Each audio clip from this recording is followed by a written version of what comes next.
Welcome to Biology News on Channel 7. We will be reporting a very interesting discovery of DNA replication.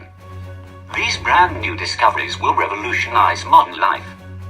Let's begin with base pairing. There are a total of 4 bases in DNA. The 4 bases are adenine, thymine, guanine, and cytosine, which are abbreviated with their first letter. Adenine pairs with thymine. Guanine pairs with cytosine. This means that adenine and guanine must be on one strand of the double helix, while cytosine and thymine will be on the other so they can pair.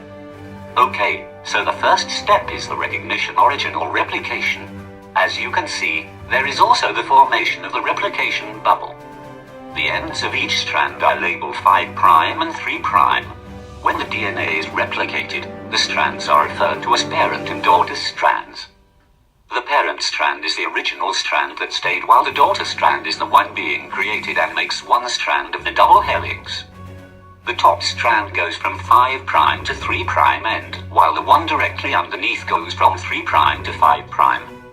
The helicase unwinds and separates double strand. The job of helicase as an enzyme is to open up DNA at the replication fork.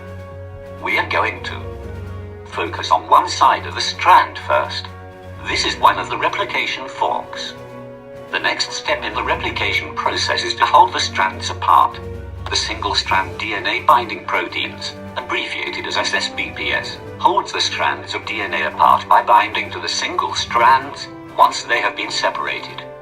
Something called DNA gyrase, or topoisomerase, will then come in. The function of gyrase is quite simple. It relieves tension on the helix that was created when DNA wasn't wound by helicase. It relieves supercoiling, which can occur while DNA has been unwinded. Moving on in the process of DNA replication, primase adds primers to the leading and lagging strands. The enzyme of primase makes smaller primers on all of the template strands. In fact, primase also creates a placeholder for DNA polymerase III, which next comes in to continue the nucleotide chain by adding on bases. Following primase comes an important enzyme known as DNA polymerase III. This extends from primase and adds nucleotides in the 5' to 3' direction. It also joins nucleotides together to make a new bulk of DNA. On the leading strand of DNA polymerase III synthesizes towards the replication fork, while on the lagging strand, DNA polymerase III extends in the 5' to 3' direction in what are called Okazaki fragments. Okazaki fragments are the small stretches located on the lagging strand.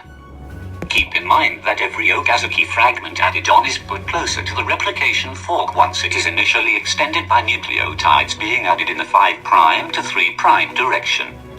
When the lagging strand of the DNA molecule is created in short pieces called Okazaki fragments, it has many primers that were placed along it. The job of DNA polymerase I, or exonuclease, is to take away the primers from the lagging strand and put nucleotides of DNA in their place. The last significant enzyme a part of the replication process of DNA is DNA ligase. This enzyme connects the new DNA segments that have been added on. It does this by joining all of the former Okazaki fragments, which are now completely comprised of DNA. It does this by joining all of the former Okazaki fragments, which are now completely comprised of DNA nucleotides. This is what it looks all together with all the parts that were mentioned previously. Let's review.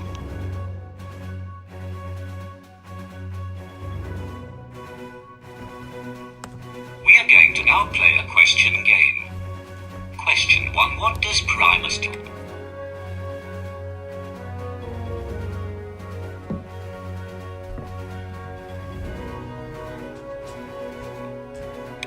Question 1. What does primase do?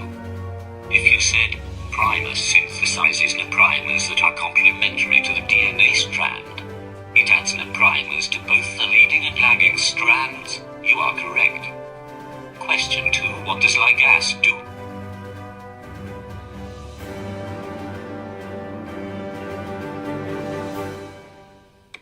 Question 2. What does ligase do? If you said, ligase connects the new DNA segments, you are correct. Question 3. What does SSBPs do?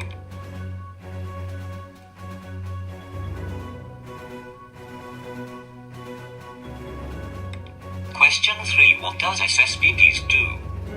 If you said, SSBPs hold the DNA strands apart, you are correct. Wow, isn't that so interesting? Now you all know about what DNA replication is and how it works. This is the end of today's show. Hope you tune in for our next show.